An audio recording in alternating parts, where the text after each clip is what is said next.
Hey there! Welcome to my first YouTube makeup tutorial video. My name is Mara. Some of you guys might know me from my blog, Live by the Moonlight, which I'll link somewhere around here and in the description bar below.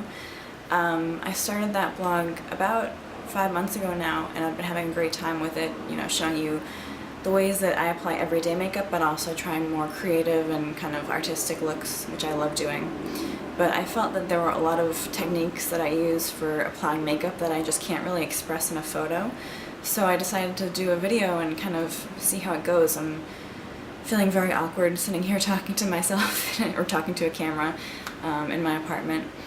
But yeah, I hope you find this useful. I'm creating this kind of a little bit maybe glamorous but pretty simple everyday look that I wear a lot to work. I'm calling it a colorful neutral look because even though it's overall kind of a neutral face, I do have kind of a lilac eyeshadow on the lid and also a navy eyeliner, so it's very subtle color being used in this look, which I think is great for summer. It keeps it from being too black and white and gray. So I hope you enjoyed the video and keep watching if you want to see how to get this look.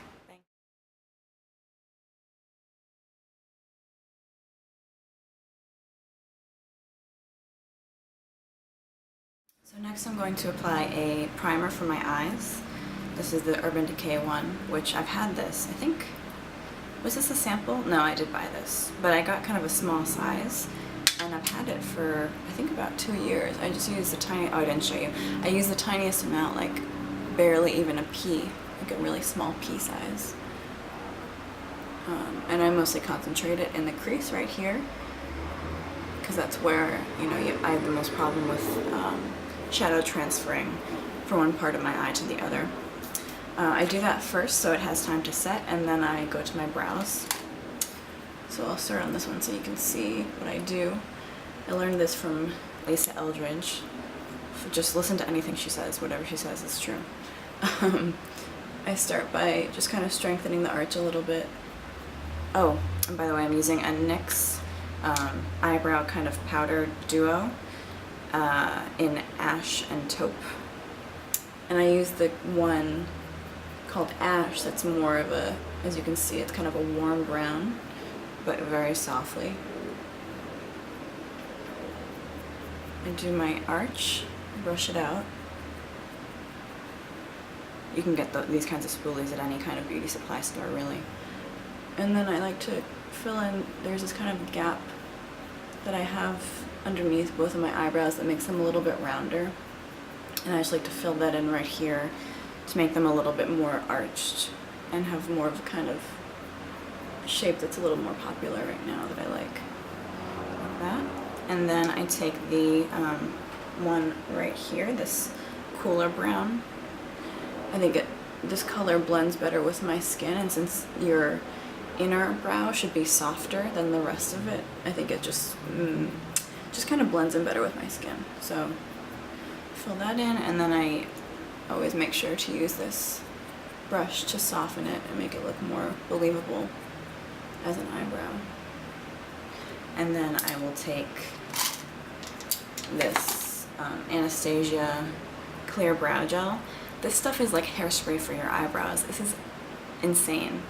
They do not move. I used to use the Maybelline clear mascara and thought, like, it's fine. It's, this is kind of what it's supposed to do. And then you try this, and it's insane how much better it is at doing its job of holding your eyebrow hairs in place. So if you have really unruly eyebrows, this stuff will be great for you. Okay, so time for eyes. I am using this beautiful paint pot by MAC in Stormy Pink. It's a beautiful kind of smoky lilac. It's hard to describe. I'll just, put it on and show you. I'm just kind of tapping my ring finger into it and patting it onto my eye. It's taupey. I guess really if you were gonna say what it actually is, it's taupe. But it has such a beautiful kind of purple undertone that makes it kind of more unusual than your standard taupe, I think. I just love it. I think it's so simple and wearable, and just a hint of color while still being really neutral. So I'm going to take a Sigma E35 blending brush into Nectar, which is this kind of really soft peach. And I'm just softly putting it into my crease. I always tend to raise my eyebrows too much when I apply eyeshadow. I have to remind myself to relax and not be like going so crazy with that. I'm also, this is butter that I just took. It's like a yellowy beige, and using that on my brow bone kind of just blends in with my skin. And so now I'm taking this color Haze, which is kind of my favorite. Tap off a little bit, got on too much. I just kind of do that if I got too much eyeshadow on the brush. And I'm just putting it into the crease and a little bit on this outer kind of, like 1/16 of my lid, just to add a little bit of depth to that area. Clean brush. This is an angled shadow brush by Sephora. I'm just gonna make sure that's all blended in nicely. Make sure there's you can't see any harsh lines where one shadow ends and the other begins. This can be difficult if you're using kind of too contrasting colors or really bright colors, but it's nice when you're using kind of neutrals like this. They can all just kind of gently flow into each other. And then I'm gonna, for under my lower lash line, taking the same dark taupe and a pencil brush, and just kind of softly putting a little bit under there. Again, just for a little more depth. And again, blending it out.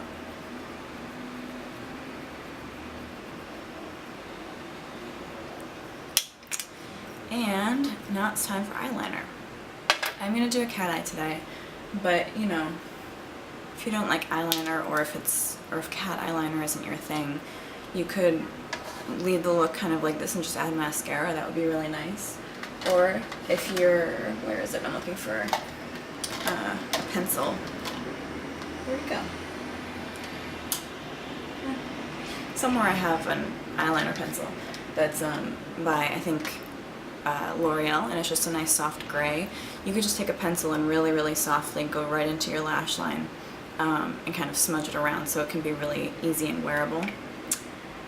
But I'm feeling like a cat eye today, so I'm taking Bobbi Brown long wearing gel liner in Cobalt ink. This is a really beautiful navy.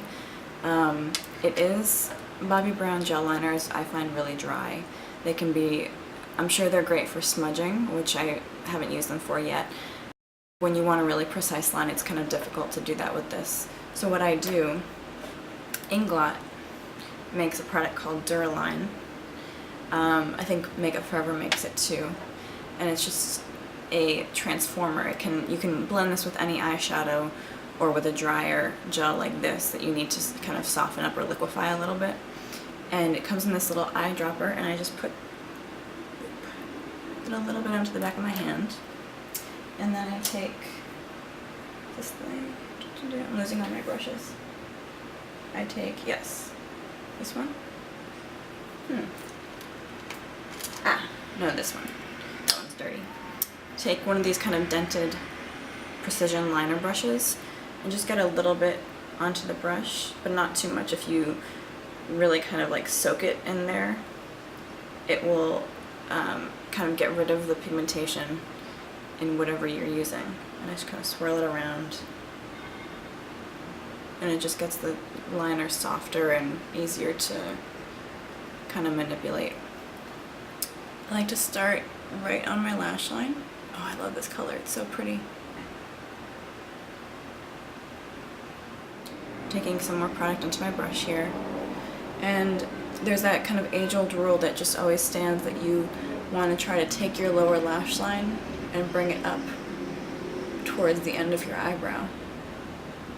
So making that first initial line is always the hardest and most nerve-wracking part, but you just gotta go for it and work from there. So that's what I've got to start with. I'm going to fill in that line.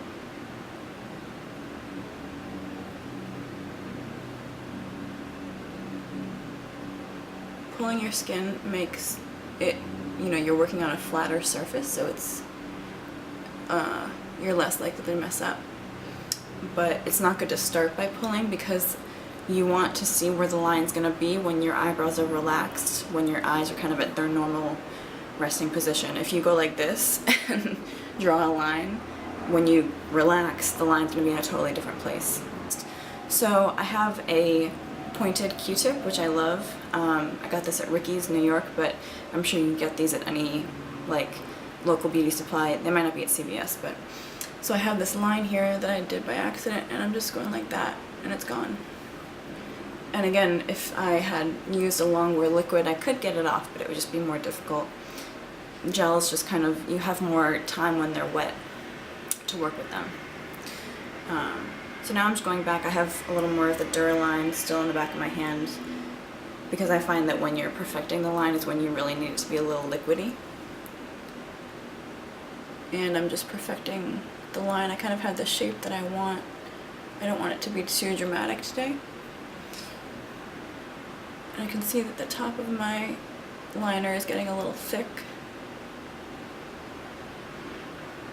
So I'm going to connect it a little higher to kind of compensate for that. And you're really just playing around, and if you feel really self-conscious doing this, if you're not comfortable at all with liner, try doing this when you get home from work. Just like, you know, after dinner, just play around while you're watching TV and get comfortable with it, and then, you know, eventually you can work up to wearing it outside. I used to do that all the time in high school. At night, I would sometimes after my homework and sometimes instead of doing my homework, I would just kind of sit up and play with makeup.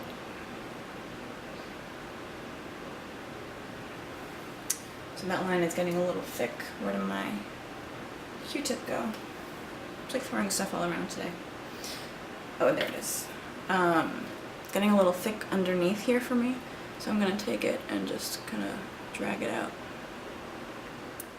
Okay, so I'm sorry I didn't show you the process of getting the other eye on, but I'm nervous about my camera running out of battery. So basically I just look in the mirror and, again, with my eyes relaxed, look straight on, try to see, you know, the angle of the line, how I can get them to be as symmetrical as possible, keeping in mind that, like your eyebrows, they're sisters, not twins. They're never going to be perfect. And, you know, really, most likely the person who's going to notice the, you know, the imbalance or the, what's the word, unevenness is going to be you. So don't worry too much. Curling eyelashes. This is a Revlon one that I've had probably, God, I think I was like 15 when my mom got this for me at the drugstore, so it's probably been about 10 years. Wow. Didn't realize that it had been that long. The first time I used one of these, I totally pinched my eyelid. So, you know, start slowly, kind of, you don't have to get right down to the roots the first time you do it. You can just get the tips of your lashes curled if you're just starting out. And now I've got CoverGirl mascara, Clump Crusher mascara. And I start at the roots and just kind of wiggle up from there. And you can use the tip of this to get into the corners like this. I think I make really stupid faces when I put on mascara. You guys can tell me. I don't mind. Tell me the truth. And that's about it for the look today. I really hope you guys enjoyed it. I had a great time making it for you. And yeah, leave your comments with questions and let me know what were the two things that I asked. I asked what are your favorite under eye concealers and what kind of like high coverage concealers do you like for blemishes in general too? That's something that I'm always interested in because I do get the occasional breakout, as you can see. So thanks so much for watching, and I hope to see you again soon. Bye.